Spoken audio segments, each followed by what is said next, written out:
जय हिंद दोस्तों।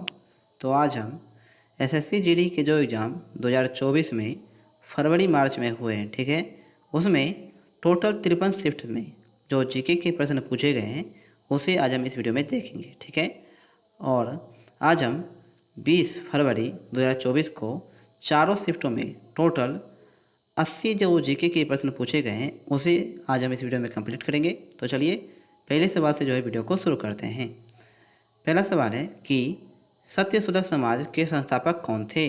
तो ये थे ज्योतिराव फूले। अगला सवाल है भारतीय उपमहाद्वीप में ज्ञात लेखन की सबसे प्रारंभिक शैली का नाम क्या है?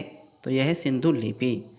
अगला सवाल है कि open network for digital commerce dash की एक पहल है? तो उद्योग संवर्धन और आंतरिक व्यापार विभाग की।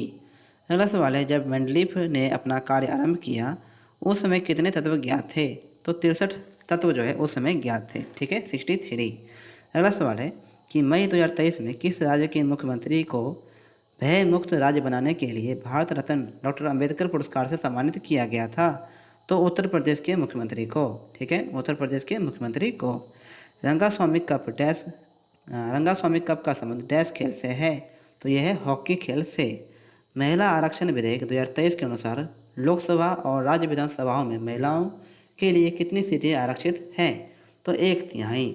अगला सवाल है कि बारात हिंदू त्यौहार दिवाली के समान है जो निम्नलिखित में से किस जनजाति द्वारा मनाया जाता है?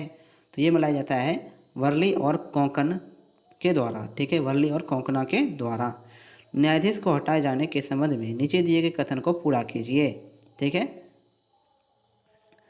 भारतीय संविधान न्यायाधीश को हटाने के लिए बहुत कठिन प्रक्रिया निर्धारित करता है, ठीक है। अगला सवाल है कि एथलेटिक्स में IAAF विश्व चैंपियनशिप डैश से पूरी तरह से एक पेशेवर प्रतियोगिता बन गई 1997 से, ठीक है, 1997 से।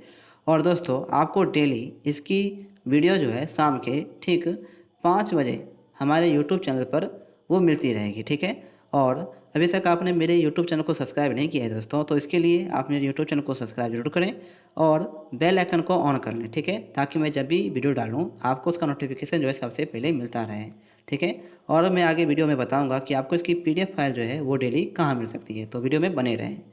अगला सवाल है बैडमिंटन के संबंध में निम्नलिखित में से कौन सा कथन सही है? बैडमिंटन के संबंध में निम्नलिखित में से कौन सा कथन सही है? तो ना तो एक और ना ही दो, दोनों कथन यहाँ पे जो है गलत दिए गए हैं। अगला सवाल है डैश किसी देश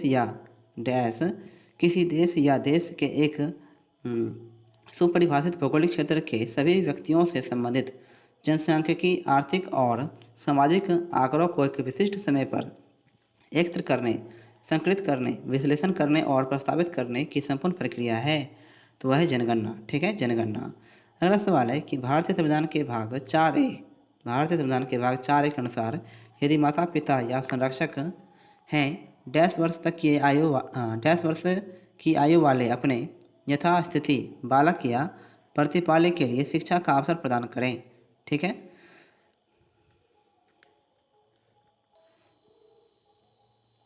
अगला सवाल है कि 23 मई 2023 को भारतीय प्रतिस्पर्धा आयोग में अध्यक्ष के रूप में किसने पदभार संभाला था? तो वह है रवनीत कौर ने, ठीक है, रवनीत कौर ने। और दोस्तों आपको अगर वीडियो फास्ट लग रही है तो आप वीडियो को जो है स्लो कर लें, ठीक है, आप इसे 0.75 पर करके भी देख सकते हैं। अगला सवाल है निम्नलिखित में से कौन सी भारतीय संगीतकार सर्वोच्च नागरिक सम्मान भारत रत्न प्राप्त करने वाला या वाली पहला गायिका है? तो वह है MS सुब्बलक्ष्मी, ठीक है, MS सुब्बलक्ष्मी। अगला सवाल है कि 2015 में भारत के योजना आयोग के स्थान पर किस संस्था की स्थापना की गई थी? तो यह की गई थी नीति आयोग की। भारत की पहली आर्थिक जनगणना राज्यों या केंद्रशासित प्रदेशों के सहयोग से डैश के दौरान लक्षद्वीप को छोड़कर संपूर्ण देश में आयोजित की गई थी? तो 1977 में। किस भारतीय नृत्य कलाकार ने 2018 में ओडिसी नृत्य के लिए संगीत नाटक अकादमी पुरस्कार जीता? तो वह स्वरूपा सेन ने, ठीक है, स्वरूपा सेन ने। डैश मुद्रा आपूर्ति की माप का सबसे साधारण रूप है? डैश मुद्रा आपूर्ति की माप का सबसे साधारण रूप है? तो वह है M3, ठीक है, M3। पंडित बिरजू महाराज एक भारतीय नृतक, संगीतकार, गायक और भारत में कथक नृत्य के डैश काल का बिंदादिन घराने के प्रतिपादक थे? तो लखनऊ घराने के। अब हम 20 फरवरी 2024 को सेकेंड शिफ्ट में जो जीके के प्रश्न पूछे गए हैं अब हम उन्हें देखेंगे। भारत सरकार द्वारा आयोजित सामाजिक, आर्थिक और जातीय जनगणना में अभावों को मापने के लिए निम्नलिखित में से कौन सा एक मानदंड नहीं है? कौन सा एक मानदंड यहाँ पे नहीं है? तो ऐसे परिवार जिनमें 15 से 59 आयु वर्ग के कोई सदस्य कोई वयस्क महिला नहीं हो, ये कथन यहाँ पे गलत है। भारत में दूसरे चीफ ऑफ डिफेंस स्टाफ के रूप में निम्नलिखित में से किसे नियुक्त किया गया है? तो लेफ्टिनेंट जनरल अनिल चौहान को। लेफ्टिनेंट जनरल अनिल चौहान को। निम्नलिखित में से किस शब्द का संबंध क्रिकेट से नहीं है? तो 1 और 2 दोनों का संबंध जो है क्रिकेट से नहीं है। ईगल का संबंध भी क्रिकेट से नहीं है और साथ में बास्केट का संबंध भी क्रिकेट से नहीं है। अगला सवाल है कि अमृतसर की संधि पर किस वर्ष हस्ताक्षर किए गए थे?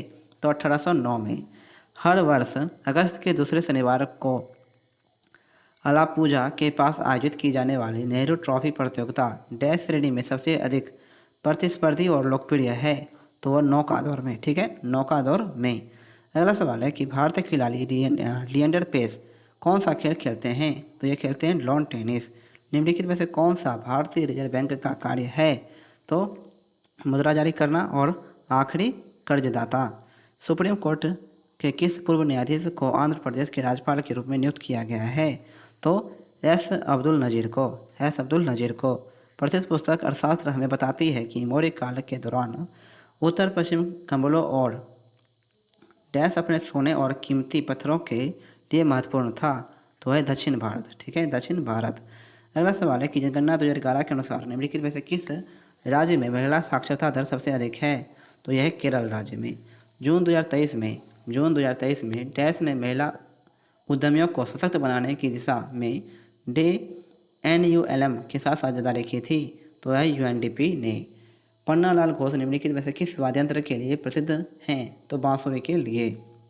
संविधान सभा ने डैश को भारत के संविधान को अपनाया था 26 नवंबर 1949 को। ध्वनि की प्रबलता की इकाई में मापी जाती है? तो वह डेसीबल में। भारत में अनुच्छेद 333 के उपबंधों के अधीन रहते हुए प्रत्येक राज्य की विधानसभा डैश से अधिक सदस्यों से मिलकर बनेगी? तो 500। ठीक है, 500। अगला सवाल है कि सरकार को सलाह देने के लिए नीति आयोग नामक एक डैश की स्थापना की गई थी? तो नीति विचारक समूह की। स्वतंत्रता के बाद भारत ने प्रथम प्रधानमंत्री जवाहरलाल नेहरू के डैश प्रभाव में 1951 में अपनी पहली पंचवर्षीय योजना लॉन्च की? तो समाजवादी। भारत में निम्नलिखित में से किस राज्य में मुनालू पर्व मनाया जाता है? तो तेलंगाना में। निम्नलिखित में से उत्तर प्रदेश के इंडो फारसी नृत्य शैली का नाम बताइए? तो है कथक। अगला सवाल है संगीत नाटक अकादमी संगीत, नृत्य और नाटक के लिए भारत की राष्ट्रीय अकादमी है। इसे 1952 में डैश तत्कालीन भारत सरकार के एक प्रस्ताव द्वारा बनाया गया था, जिसके पहले अध्यक्ष डॉक्टर PV राजमन्नार थे। तो शिक्षा मंत्रालय के द्वारा। अब हम 20 फरवरी 2024 को थर्ड शिफ्ट में जो जीके के प्रश्न पूछे गए हैं अब हम उन्हें देखेंगे। इंटरनेशनल शूटिंग स्पोर्ट फेडरेशन विश्व कप कहाँ आयोजित किया गया था? तो काहिरा, मिस्र में। निम्नलिखित में से किस पंचवर्षीय योजना के अंत में देश में 5 IIT स्थापित किए गए थे? तो पहली। गांधी इरविन समझौते पर किस वर्ष हस्ताक्षर किए गए थे? तो 1931 में। अगला सवाल है ध्वनि प्रदूषण को किस इकाई में मापा जाता है? तो डेसीबल में। नवंबर 2023 तक भारतीय मूल के डैश यूनाइटेड किंगडम के गृह सचिव थे? तो नवंबर 2023 तक भारतीय मूल के डैश यूनाइटेड किंगडम के गृह सचिव थे? तो सुहेला बिडिवल मैन। डैश बुंदेलखंड क्षेत्र की एक जीवित नृत्य शैली है। इसका प्रदर्शन मृदंग की थाप से शुरू होता है और धीरे धीरे गद्य और काव्यात्मक संवादों के साथ पकड़ता है। ठीक है, वह है स्वांग। अगला सवाल है अगस्त 2023 में भारत के निम्नलिखित पूर्व मुख्य न्यायाधीश में से किसे सिंगापुर के अंतर्राष्ट्रीय मध्यस्थीय पैनल का सदस्य नियुक्त किया गया था? तो वह है NV Ramanna. Olympic table tennis स्पर्धा में यदि अंक 10-10 पर बराबर हैं तो एक खिलाड़ी को गेम जीतने के लिए डैश अंक की बढ़त के लिए प्रयास करना होगा? तो 2। ठीक है, 2। अगला सवाल है कि अगस्त 2023 में केंद्र सरकार ने कैबिनेट सचिव राजीव गौबा को डैश का अतिरिक्त कार्यकाल दिया? जिससे वह भारत के इतिहास में सबसे लंबे समय तक सेवारत रहने वाले कैबिनेट सचिव बन गए हैं। 1 वर्ष के। भारत कितने देशों के साथ समुद्री सीमा साझा करता है? भारत कितने देशों के साथ समुद्री सीमा साझा करता है? तो 2 देशों के साथ। मैसूर दशहरा। मैसूर दशहरा भारत के डैश राज्य में एक भव्य उत्सव है जिसमें शाही जुलूस, सांस्कृतिक कार्यक्रम और सजाए गए हाथियों का प्रदर्शन होता है। तो है कर्नाटक में। मेजबान राज्य के कितने शहरों ने राष्ट्रीय खेल 2023 की मेजबानी की? तो 5। ठीक है, 5 शहरों में। अगला सवाल है कि संविधान कई तरह से सरकार की शक्तियों को सीमित करता है। सरकार के शासन को सीमित करने का सबसे सामान्य तरीका कुछ डैश को निर्दिष्ट करना है जो हम सभी के पास नागरिक के रूप में है और जिसका उल्लंघन करने की अनुमति किसी भी सरकार को नहीं दी जा सकती है, वह है मौलिक अधिकारों की। अगला सवाल है कि लिएंडर पेस का संबंध डैश से है। लिएंडर पेस का संबंध जो है यह लॉन टेनिस से। मूल्यह्रास के संबंध में निम्नलिखित में से कौन सा कथन यहाँ पे सही है? तो 1 और 2 दोनों कथन यहाँ पे सही है। ठीक है।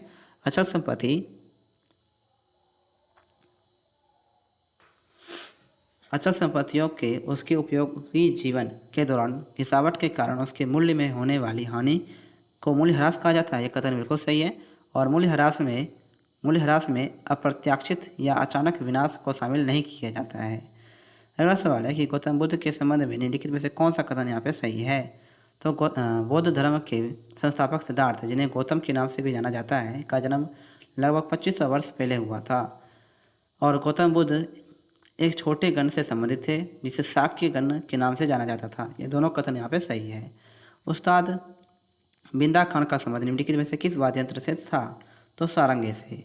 हरित क्रांति निम्नलिखित में से किसके आयात पर भारत की निर्भरता को कम करने में सहायक थी? तो अनाज के। ठीक है, अनाज के। अगला सवाल है कि निम्नलिखित में से किस केंद्रीय मंत्रालय ने अमेजन फ्यूचर इंजीनियरिंग प्रोग्राम प्रारंभ करने की घोषणा की? तो वह जनजातीय कार्य मंत्रालय ने। भारत की 2011 की जनगणना के अनुसार निम्नलिखित में से किस राज्य या केंद्रशासित प्रदेश में पुरुष साक्षरता दर सबसे अधिक है? तो है केरल में। ठीक है, केरल में। अब हम 20 फरवरी 2024 को 4th शिफ्ट में जो जीके के प्रश्न पूछे गए हैं, अब हम उन्हें देखेंगे। पहला सवाल है, जलियांवाला बाग हत्याकांड डैश के विरोध के परिणामस्वरूप हुआ था? तो रॉलेट एक्ट के। बैंकिंग विनिमय अधिनियम कब पारित किया गया था? यह किया गया 1949 में।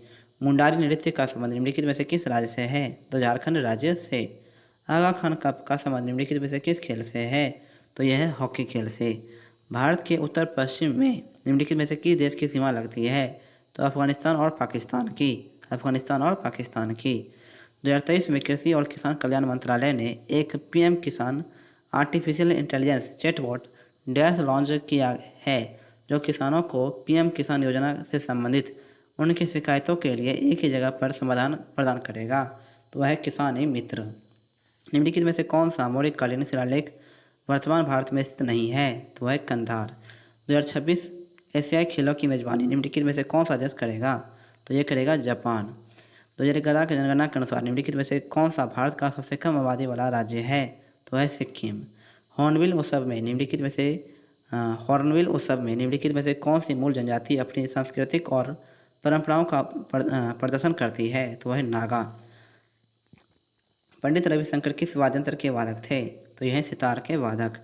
1866 में एक अंग्रेज वैज्ञानिक जॉन न्यूलैंड ने तत्कालीन ज्ञात तत्वों को डैश के क्रम में व्यवस्थित किया। इसे न्यूलैंड के अष्टक के नियम के नाम से जाना जाता है। तो है बढ़ते परमाणु द्रव्यमान के। किस भारतीय नृत्य कलाकार ने छऊ नृत्य के लिए 2018 में संगीत नाटक अकादमी पुरस्कार जीता? तो वह तपन कुमार पटनायक ने। भारत में किस धर्म की जनसंख्या बहुसंख्यक है? तो है हिंदू धर्म की। और दोस्तों, आपको इसकी PDF फाइल चाहिए तो आप हमारे टेलीग्राम चैनल को ज्वाइन ज़रूर करें। ठीक है, टेलीग्राम चैनल का जो लिंक है वो इस वीडियो की डिस्क्रिप्शन में दिया गया है। ठीक है, आप वहाँ पे जा कर के टेलीग्राम को ज्वाइन कर लें। आपको डेली हमारे सभी वीडियोस का PDF फाइल जो है वहाँ पे मिलता रहेगा। अगला सवाल है कि जून 2023 में निम्नलिखित में से किसे स्पिनोजा पुरस्कार, जिसे कभी कभी डच नोबेल पुरस्कार भी कहा जाता है, से सम्मानित किया गया?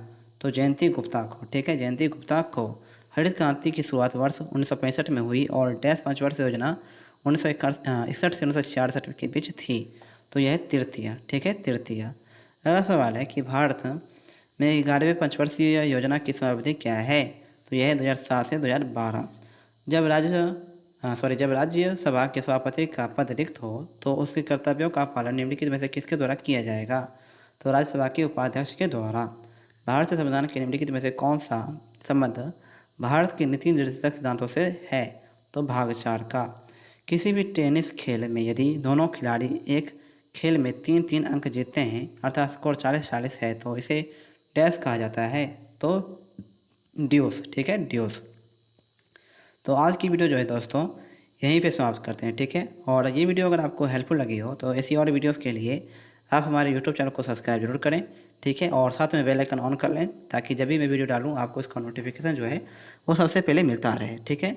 और इस वीडियो को अपने दोस्तों में ज़्यादा से ज़्यादा दोस्तों शेयर करें, ठीक है।